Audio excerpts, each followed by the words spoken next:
Hey everybody, welcome to my new channel. My name is Teresa Ann. My channel is Ann without an E because I'm a lover of Anne of Green Gables, which we'll get into later. And my middle name is Ann. I just don't have the E at the end. So I just really am excited about this new journey I'm taking with this channel. I always loved BookTube. I got started with Catastic. I literally sat down and watched all of her videos, and I looked at her back of her shelves, and I took copies of all the I took pictures of all of her books and wrote lists down to see what I would like and what I didn't like. And that was about 3 years ago. And so since then, I've really been able to broaden my horizons when it comes to the books. Usually I just read the same thing for years over and over again because I can never find anything that I really loved. And then I found BookTube, and I feel really grateful for that. My channel is going to be a little different. I'm an older mom who reads YA, a lot of YA, and a lot of everything else. I have a family. What things that I am going to do a little different with my channels, there's not going to be a lot of editing. I have dogs. I have cats.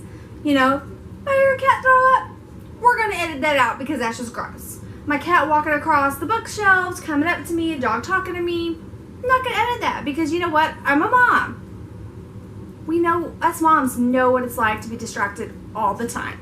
I have a daughter, she's 10. I have 2 stepsons.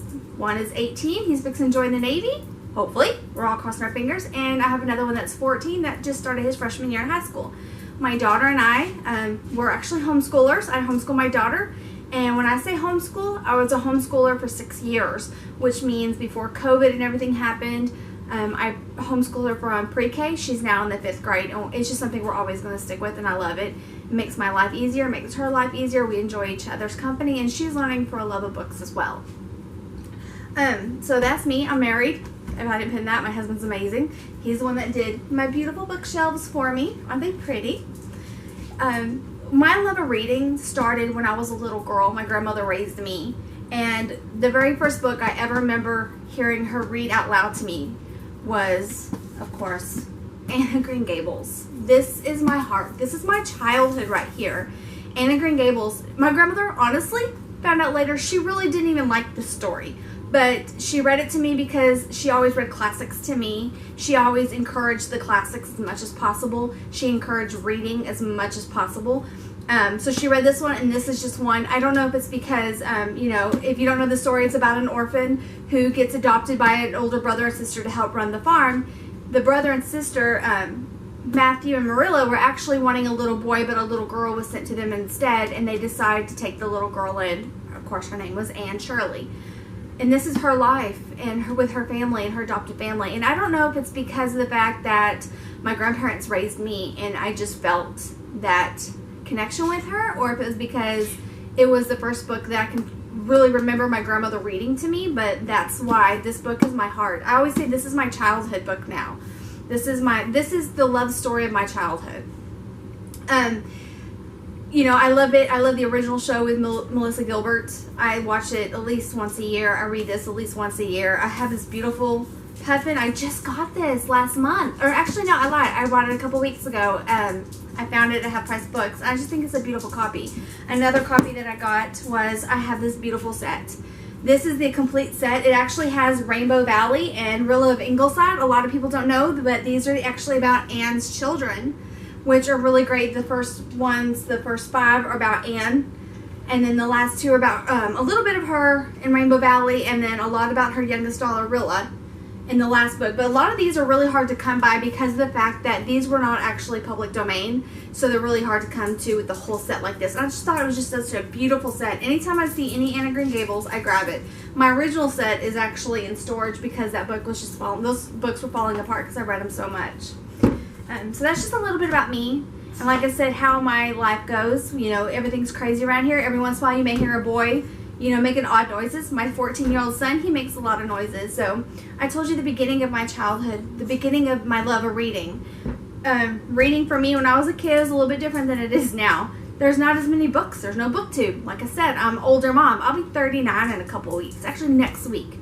Holy cannolis, 39 in a week. So my reading is definitely different from what you guys or what any younger people have had, unless you're about my age. So those are my younger childhood that I loved, is the Anne of Green Gables set. In elementary school, one thing that my grandmother did was, before I started school, was we would go to the library all the time. We would read. That's what I remember. I remember my grandmother reading to me. I remember going to the library at least every week, sometimes twice a week. I remember as I started learning to read, I would read to her. As I got even older, we sat together at the kitchen table and we would sit there quietly for hours just reading books, reading to ourselves. She would read and I would read. She would always ask me questions. That's something that my grandmother always instilled in me, is reading. And I just have such a love for it, and I love it so much. And that is the one thing I can take from her, is the love of reading. My little Irish grandmother, who had this amazing Irish accent, this amazing childhood in a beautiful country. And here she is in Texas raising her granddaughter and teaching her the love of reading. So when I hit elementary school, I ventured out a little bit. Like I said, there was not a lot. I did a lot of Bill Wallace. But my favorite book when I hit about 4th and 5th grade was a book called The Dollhouse Murders. This is written by a woman named Betty Bryn Wright. And this, look guys, this copy is so old, and I'll tell you the story why. I loved getting scared when I was a kid. Who didn't? I loved that scary, the ghost stories. I loved, my cousins and I would play ghost stories. We'd hide ourselves in the closet with flashlights, and we would tell each other ghost stories. And this was my favorite story to tell. They weren't big readers, but I was, and they loved listening to this story. So about 4th grade, I had the same librarian for 4th, 5th, and 6th, actually throughout elementary school. And this book, I promise you, I probably checked out every single week from 4th grade to 6th grade. And in 6th grade, the last day of school, you put your library books. Mrs. Martin, my librarian, my favorite librarian in the world, she gave me this book. She said that it belonged to me now. So I still have this book. It's, like I said, it's falling apart. It's old. It's, it's even signed. I totally forgot that it's signed. I actually have a newer copy that we use. This one I just keep on my shelf because, it's great. So then comes junior high and high school. Junior high, I had a bit, again, still in the scary, I had a couple of favorites. Christopher Pike. This is a really great book. This is about a girl who finds out that her boyfriend was cheating. So she gets on the road and drives, and she picks up 2 hitchhikers.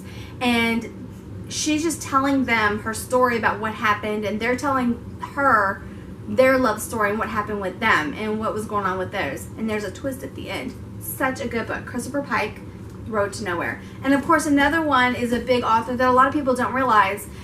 It's called Fear Street, and this is by R.L. Stine. Yes, it's the same R.L. Stine who does Goosebumps, but this was before Goosebumps. In fact, I never really got into Goosebumps. This isn't my favorite all-time first one. That one, it was Silent Night. It was a Christmas book, but these are all different stories set on a same area called Fear Street, and there's always something going on. There's this one where is a friend that he used to be a really good friend, and he just went to the bad side, and he showed up dead. And this is the mystery of him dying.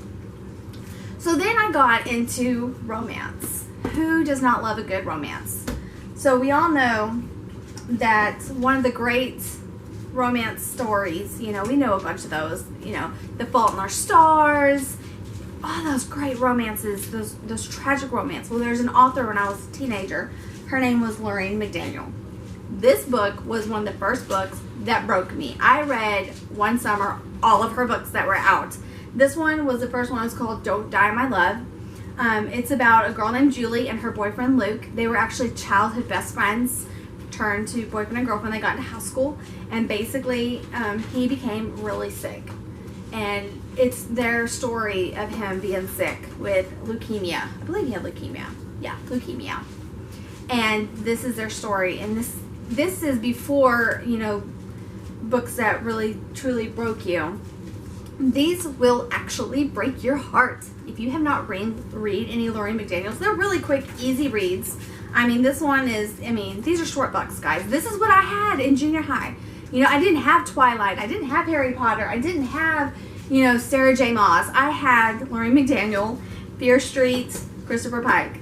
So once I hit junior high and high school, I read just about everything I could get my hands on. I started going through all the classics. Dracula, Frankenstein. I read Edgar Allan Poe. I read all of those. My grandmother introduced me to Harlequin romances. Harlequin romances and Jude Devereaux. She's a great author, and a few Danielle Steels here and there. So this is what I lived on from high school till I hit probably about 27, 28 years old. And these books, my grandmother would buy these because you can get, you know, you go to thrift stores and she could get like a brown bag full for $4 and it'd be like 50, 60 books in there. I learned how to stack my books. Big time people, y'all. And so I would read these, and I mean, I would read these one a day. She could not keep me in books. And still now, you can't keep me in books. But over the years, I've learned some more stories and learned how to broaden my horizons with YA, which, like I said, Catastic got on me. And I love reading all the stories that are out there. You guys, there's so many wonderful YA books out there. I really love it. And there's also adult novels. I love Nora Roberts as well. Cheryl Woods. I read a little bit of everything. Not so many thrillers now. I have a daughter, and I get night terrors. And my husband does not appreciate when I wake him up screaming. Just saying. You know, we had one the other night. These stupid little plastic spiders. It's October. What do I dream about? A spider crawling on the back of my husband's back. Hey, you know what? Those are my night terrors. And I usually wake up freaking out, and he's like, calm the F down. So I tend to stay away from those because I have such a vivid imagination. Which is not a bad thing, but, you know, for my husband, for his peace, we let it go. I said that Anne of Green Gables is the love of my childhood, and I've come to have Outlander, of course, as my love as an adult. I think what I love about Anne of Green Gables is Anne and Gilbert's story is so beautiful and so romantic, and they're so young. But I love Outlander because it's just so raw and it's real. The whole series that's out, there's 8 books out. We're just waiting for that 9th book. Diana, come on. And this book here, it's more, I always say this is my adult love because as a 39-year-old woman, it is hard to be married. It is hard to work. It is not this romantic fantasy that a lot of people think it is. It's hard work, especially when you have a family, especially when you have a blended family. Because remember, I have 2 stepsons, so I have their mother that's in our lives as well. So, you know, we have to learn how to work together. This, you know, Outlander is just great. If you haven't read this one, it's about a woman who her husband and her are visiting Scotland on a second honeymoon after World War II. And she goes to some Stonehenge like stones, and she touches them because she hears this buzzing noise, and it takes her back to 1743, right before the Scottish Rebellion. I learned so much history. Did you know if it wasn't for this rebellion at Culloden and the Jacobies, that we may not have won the war to become America because the British were still recovering from that? Can you imagine? That's crazy to me. It's such a beautiful historic romance. And Diana Gabaldon does an amazing job on the history. That's why we don't have book 9 yet, because she takes and makes sure that every piece of history is as true as possible. And then she finds, like, for like Culloden, she takes Culloden and all the facts around it, and then she throws her characters in there just to make it, you know, her story, to put her story. And I think that's just an amazing way to write. So I have all of these books that I'm reading too. And you know what, guys, the audiobooks, Davina DePorter, she is an amazing storyteller. I love reading the books. I read the physical books when I first got them, but I'm a big audio person, and so I tend to read Outlander once or twice a year. Just the first one. The rest of them, whenever, you know, I need to get caught up for a season, or I know the book's fixing to come out, I'll probably read them all over again then. But whenever I listen to Outlander, or ready for Outlander, I tend to listen to it on my audiobook, because Davina DePorter, you wouldn't know that it's just one person doing all these voices. She does an amazing Scottish brogue, and she does an amazing way of letting you know how we want to hear the story, not the way she sees it, the way we hear it as a person. So I just wanted to go over some of these little books with you today, and I wanted to introduce myself and tell you that I'm really excited that you guys are going to come with me on my journey. And like I said, I'm not going to do a lot of edits. Every video is going to be different. I don't know what's going to happen. We'll see. I'm going to play it by ear because that's just what I do. No, you know what? That's not true. That's a lie.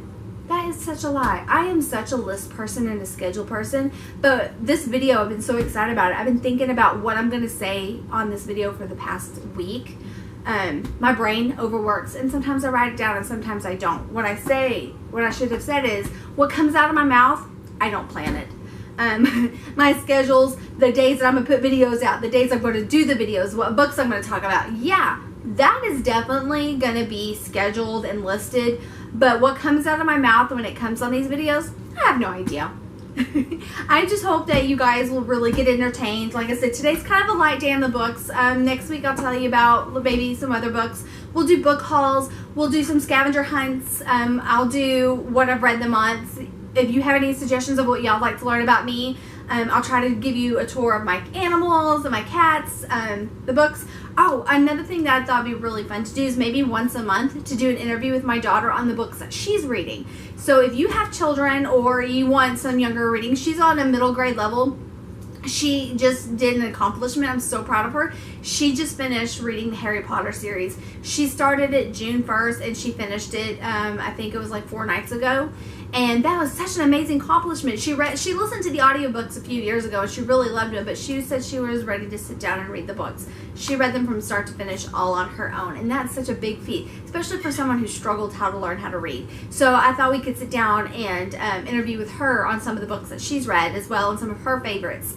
And we can do that together because, you know, you don't see a lot of kids talking about their books that they like to read. So I really want to incorporate her with this as well because, you know, as a family, we like to do everything together.